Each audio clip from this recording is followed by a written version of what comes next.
Hello, students of globalization, and we are back. And today we're going to be looking at imperialism. And this is again kind of a Western centric thing because when you think of empire, you automatically think of Europe and exploitation of other places in the world, Latin America, Africa, especially, Asia, even. But that's not necessarily true because empire was a thing that was done for many, many millennia by many civilizations. And it was always kind of an exploitive thing, but Europe maybe takes this to another level because of the industrialized processes that were part of this tale. But Japan certainly plays a role within this. China, kind of in the very late part of the early Middle Ages, um, or not the early Middle Ages, but the early modern period, plays some imperial role, exploitive relationship between itself and Korea and its surrounding regions. But that is it's certain that this is kind of a really a European centric theme when we talk about imperialism within the modern period. And so I want to just kind of go over briefly sort of the impacts of imperialism. We don't have time to get into every nation and how it went about its colonial and then imperial management of all of its territories. But we just kind of want to talk very generally about the impacts of empire and imperialism upon the world and globalization. So, when we look at early imperialism, this is really more of a relationship where we discuss of force that is used by a metropolitan society against other more primitive societies. This is typical within the Spanish conquest of the New World, that the European Spanish society is going to be using force to transform its what it considers to be its possessions, and that includes humans. The native peoples were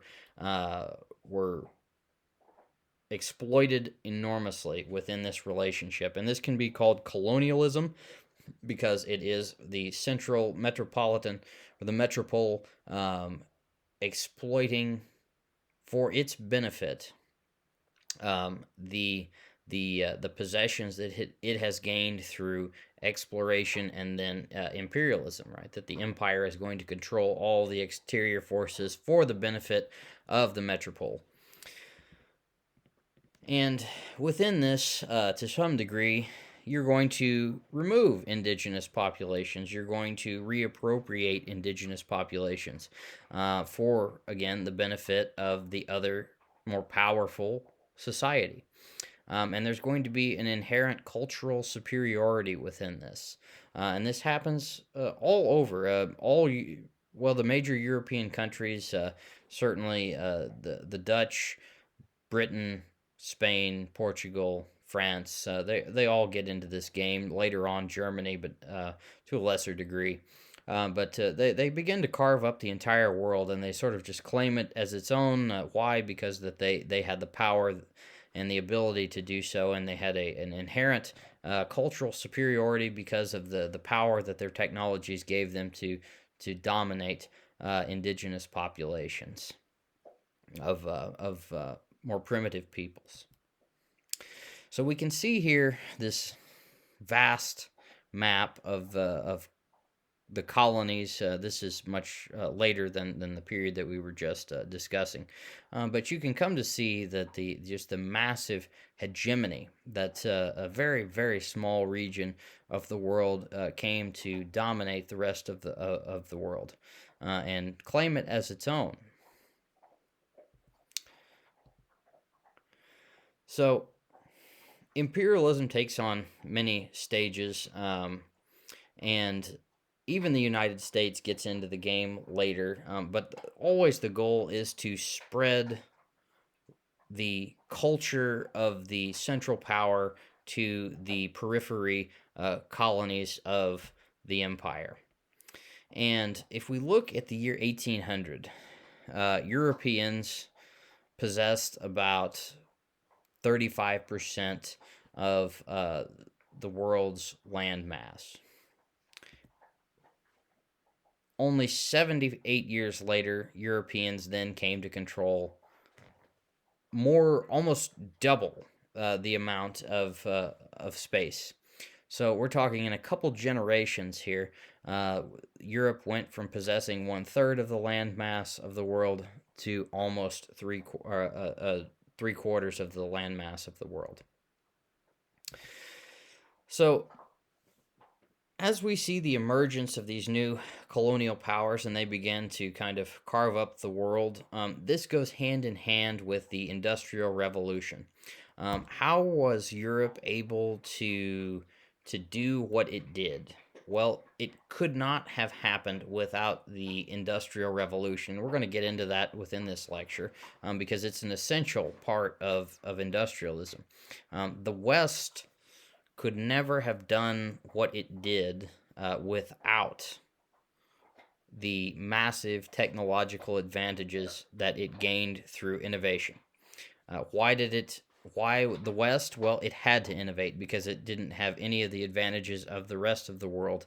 That in 1300, as I said last time, if I had asked what region of the world would have been the dominant power in the year 1900, no one on Earth would have guessed that Europe would have been that power, let alone a small island within Europe that it would come to possess an empire that the sun never set upon, that Great Britain would one day control all of India. Everyone would have said China or India is going to be the great power. But Europe had to innovate. They had to develop new technologies. They had to their culture was warlike in many ways, in perhaps more so than other areas of the world. But they were able, through the development of technologies, able to create weapons and means of transportation and the innovation of credit.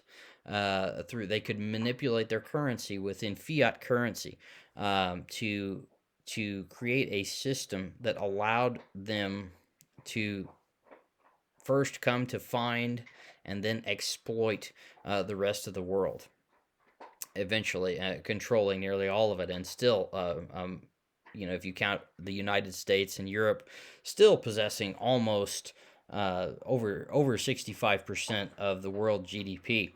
And this is not a small feat in order to completely transform from being the backwater of the world into the leading power that dominated everyone else. So there's a difference when you look at imperialism.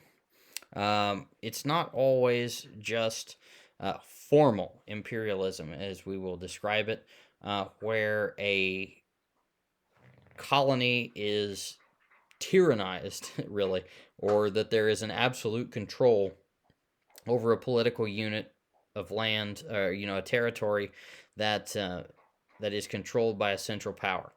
But often there can be this thing, informal imperialism, where private businesses and the careful use of giving uneven trade agreements and loans to lesser powers and peoples, making deals with them, that you can create a system of informal imperialism. Of course, when we think of formal imperialism, I mean, this is the British Raj in India, where you have a hierarchy, a bureaucracy of Brits that come in to rule over a massive and culturally inferior, from their perspective, group of Indians. Whereas if a more informal imperialism would just simply allow you to control a region through financial manipulation and the suggestion that if they don't do what you want, then you will withdraw your financial blessing from them. You will call in their loans, and therefore you can convince them and force them to do anything that you wish to do. It's very much always a greater and lesser relationship, though, within imperialism. So, what are some of these effects? The negative effects of colonization, where a group of Europeans comes in and dominates and rules over a much larger group of indigenous peoples. Well, of course, there's always exploitation. That the Europeans would take what they wanted, irrelevant of the needs of the local populations. There is that the local populations would not be allowed to live in any kind of freedom per se, but they would be taken. Their liberties would be taken from them, and they would be forced to work and serve their colonial overlords. They could not keep their religion. They would have to change their religion to that of their masters. In many cases, they were directly enslaved, especially in the case of Africa. That many people were taken and forced into slavery, and this is not to say that Europeans always came in and took slaves, but in many, almost all cases, that the Africans were sold to the Europeans by other Africans. And this slave markets were enormous within sub-Saharan Africa, but this is just a massive and horrible part of imperialism. Many people were thrown off their lands. They were forced to work in other regions, and through this dispossession, their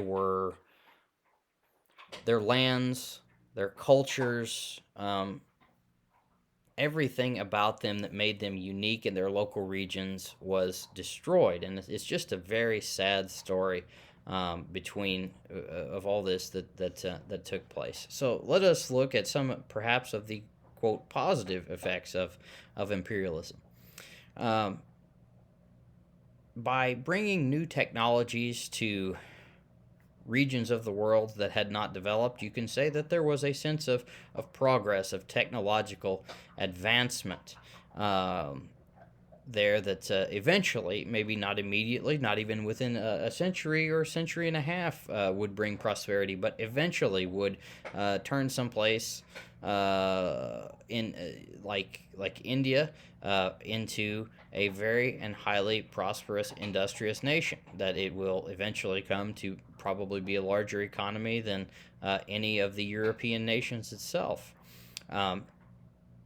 There was at least from a European point of view, that they brought to them new innovations within their ways of thinking, and new religions, and also ways of designing societies, that city planning, medicine, all these kinds of things. This gift of the West. Rudyard Kipling calls this the white man's burden, and he means this in very good terms. That the Europeans are going to bring, that it is their burden to bring civilization to these lesser peoples who don't understand what it is to be civilized, though that they lived quite happily and quite well, perhaps before the innovation of the Europeans. But that's a very European point of view.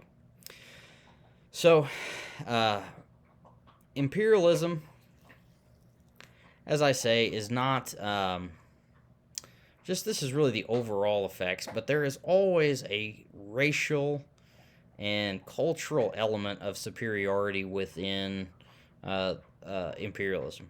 That there is certainly a group of people who always views themselves as superior and needs to improve or throw out another group of people. And the Greeks, the Romans did this, as well as the Europeans, but then Japan did this in Europe, or excuse me, in Asia as well. Imperialism is not just a Western phenomenon. We can say that this happened all over the world through many millennia. And again, um, it is a superior to an inferior relationship. It is always a greater and a lesser relationship. There is no equality within imperialism. The emperor is always greater, and the vassal is always going to be exploited.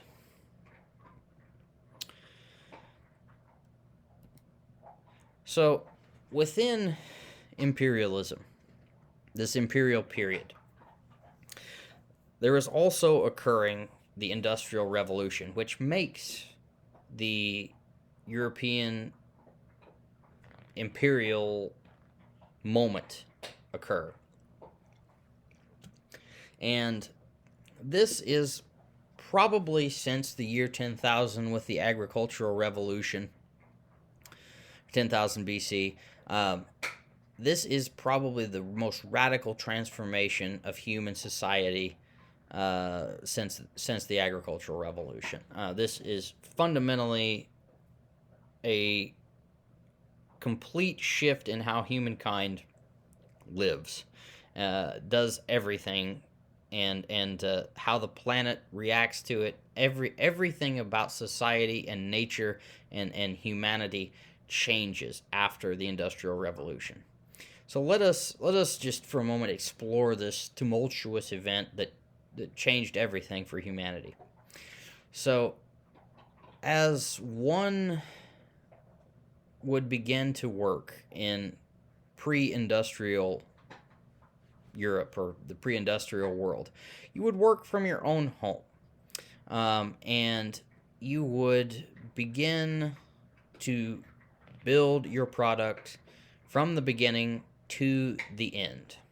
And when you saw how things changed within the 18th century, this transformed radically from the cottage industry to going to a factory where you did not make an entire product, but rather you just simply did one process over and over and over and over and over and over again.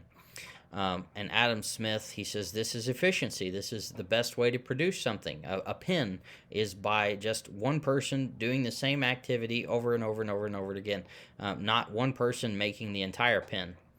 And there was great fights against this. The Luddites resisted. They threw out the new machines, the looms that were in all the factories, and they tried to stop this. But no matter how hard they fought, they could not succeed, because this was the new way of doing things. This was the creation of a new economy, a new globalized system for consumption. And this is really what this is mass production.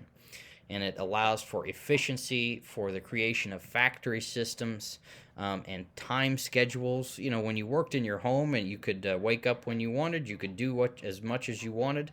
You had to produce a certain amount of products, but when you did them was largely up to you. But in a factory system, you had to show up at a particular time. You had to produce a certain amount of things. You could be fired. You could be thrown out. It's a radically different system.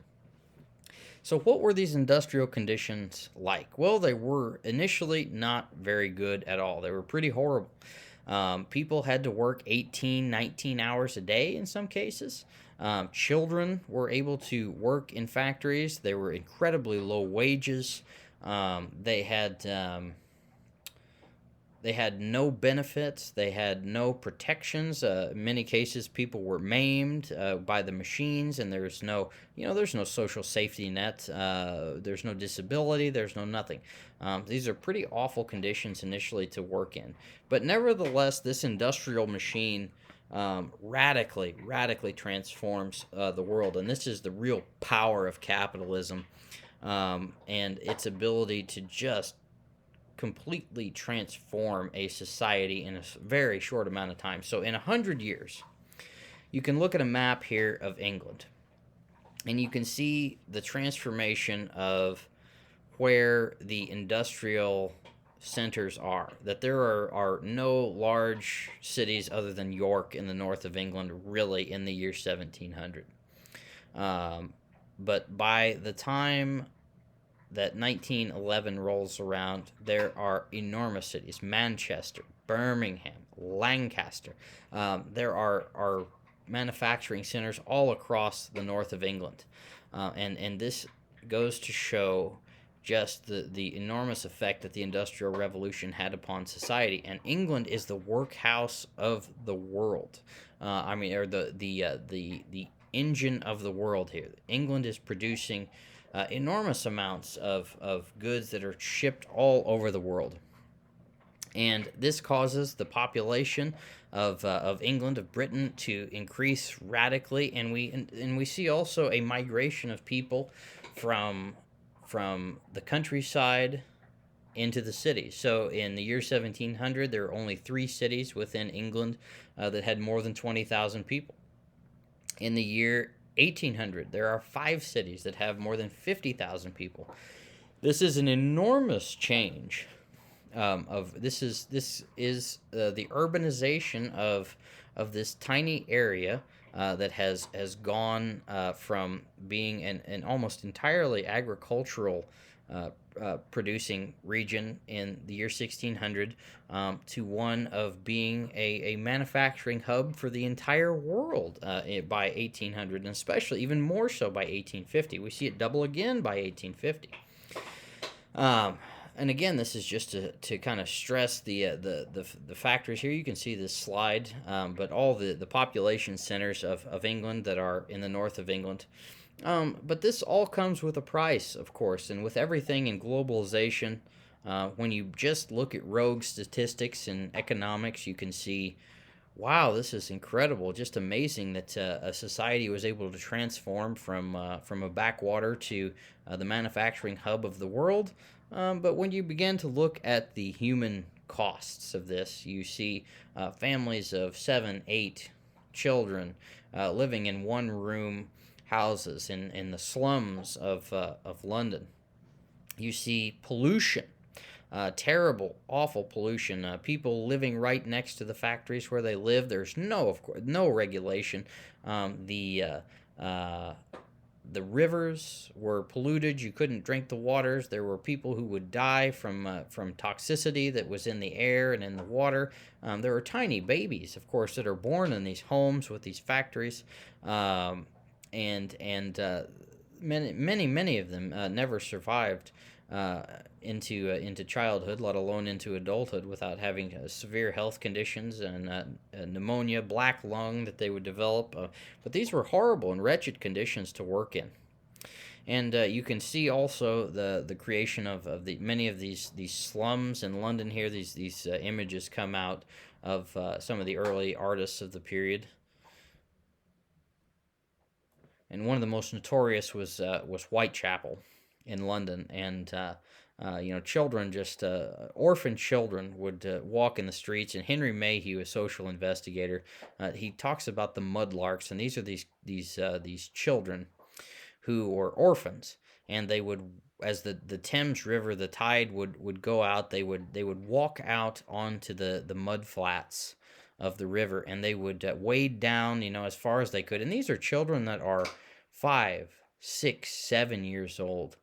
And they would push their feet down until they came upon pieces of bone or glass or whatever it might be, and then they would pick it out, and then they would sell these to these things to pawnbrokers, and to get just enough to eke out a living. So this is really the sad existence that some of these poor people had to endure through the process of industrialization, which brought enormous prosperity eventually to the society. But at what price? At what price, we must ask ourselves sometimes in this. But what did this Industrial Revolution do that is good or better, or how did it affect other classes? So the housing, it was obviously segregated by class. Not everyone lived in the slum. There was a middle class that developed out of this. Before the Industrial Revolution, there's no such thing as a middle class. There were those who worked, those who prayed, and those who fought, as the old mantra goes for the Middle Ages. But the middle class largely moved out of these urban centers, these inner cities where all the manufacturing was happening, and they moved into suburbs where the housing was better and there was not pollution and nastiness. So, as we see in our own society, we see that there is a bifurcation among the haves and have-nots. That the poor and those who are forced to work in these wretched conditions have to stay in these wretched conditions, and those who are able to leave left and had fairly nice lives because of the wealth that capitalism was able to generate them. And the wealth was not evenly distributed, as we have we ever seen in any society. There's never been an equal distribution of wealth. The notion of equality is sort of an anomaly that we can only hope for, maybe, but we have really never seen, and the Industrial Revolution was no different. That the rich and the factory owners and the people who owned everything, those who were innovators and inventors, they were able to be very successful, and they were able to generate more wealth, and the poor got poorer largely in this time, and there were enormous numbers of slums, of especially of the workers that had to come into these factories and endure these conditions. So you might ask yourself, if this was so awful, if it was so terrible, why did society allow this to happen? Well, what other options did they have? You could stay out in the farm and work as a laborer in the countryside, but while you might have a little bit better conditions there, the wages were just a little bit better. No matter how awful they were, they paid just a little bit better to work in these cities. So real wages increased. And if you could put you, your wife, all your children to work, your standard of living would probably improve eventually. Now, there are obvious bubbles within this. The industrial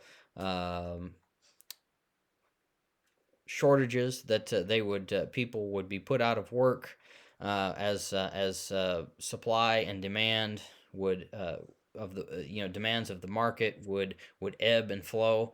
But nevertheless, overall statistics suggest that the standard of living eventually did improve for the worker when they went into industrial labor versus agricultural labor. The capitalist machine is what I like to describe it as.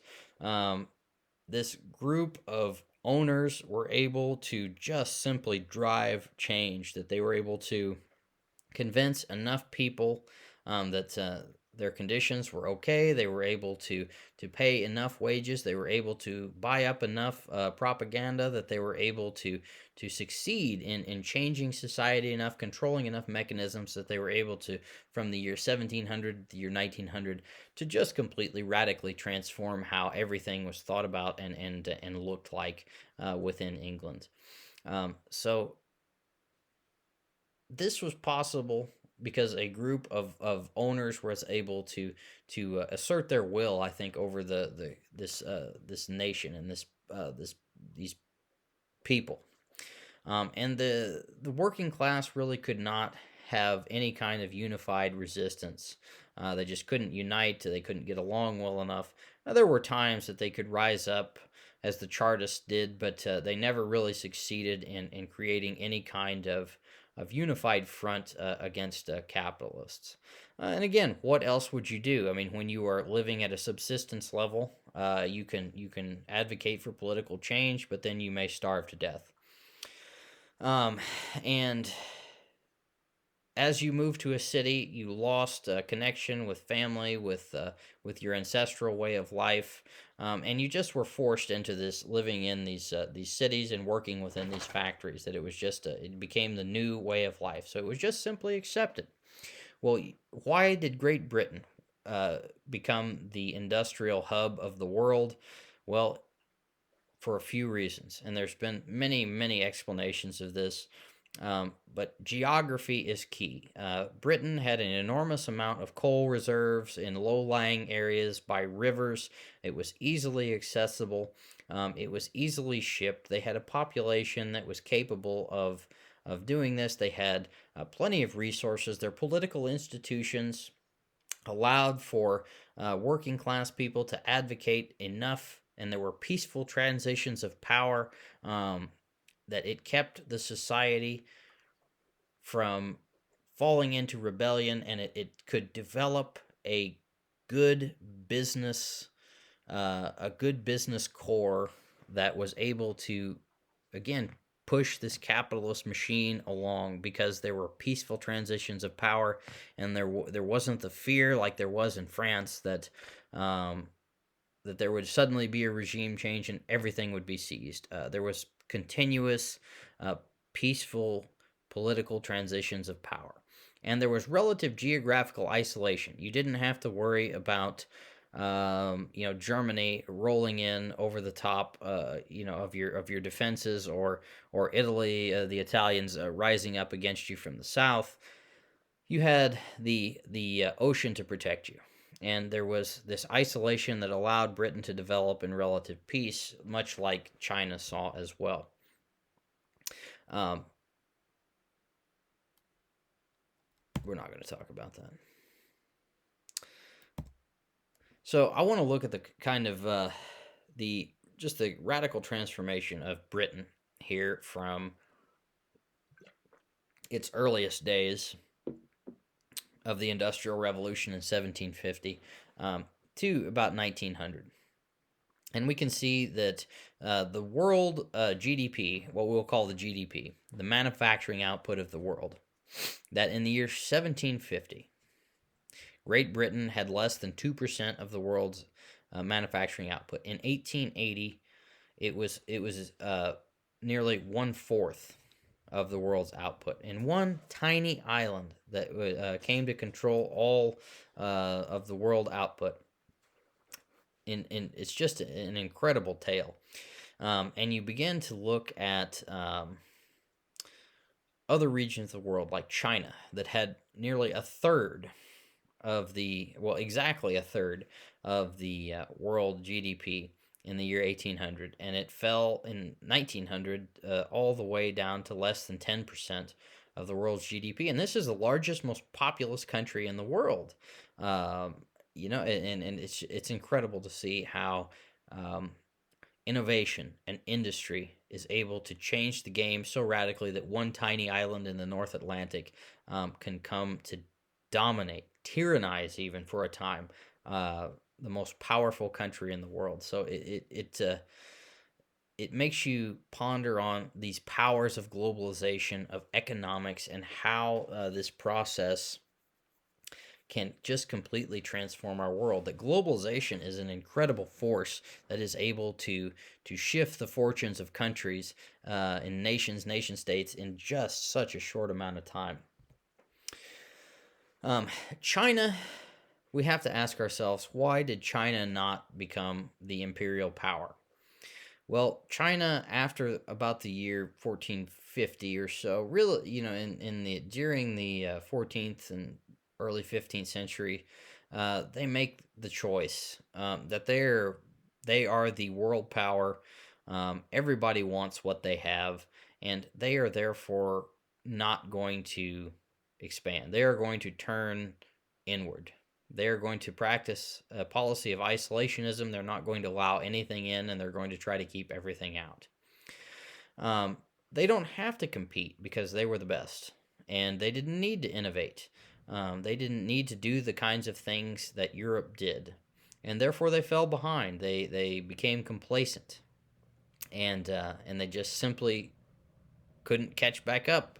And they're only recently, after about 1960, able to catch back up, and they have definitely caught back up, and they will rise once again, probably to their premier status in the world, because they are the most populous country, and they are quite powerful in their region, and it only makes sense that they would harness an enormous power within the world, and once they have figured out how to master industrialization and the modern processes, that they would come back and be a serious player in the global scene, or maybe the serious player in the global scene.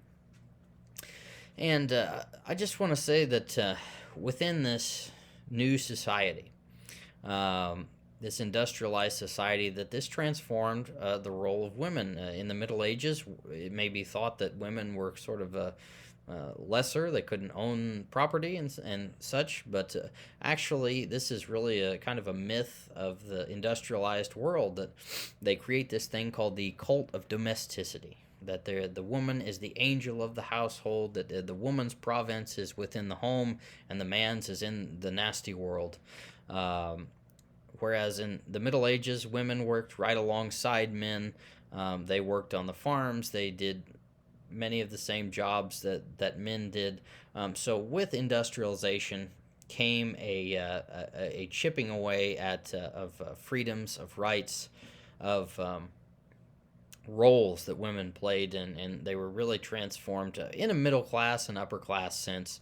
Working class women still went out and worked and made their way in the world, but a middle class or a upper class woman was sort of just expected to be the household manager, and garnered much less influence in the society than she would have 200 years before that.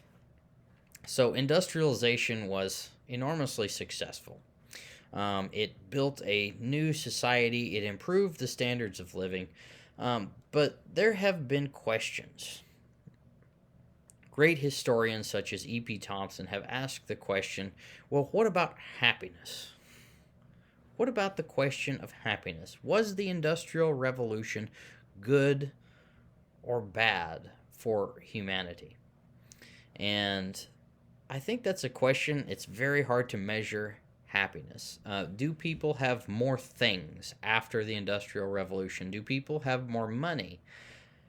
Yes, there's no question that the Industrial Revolution brought more things, more money, but do things and more money always bring more happiness?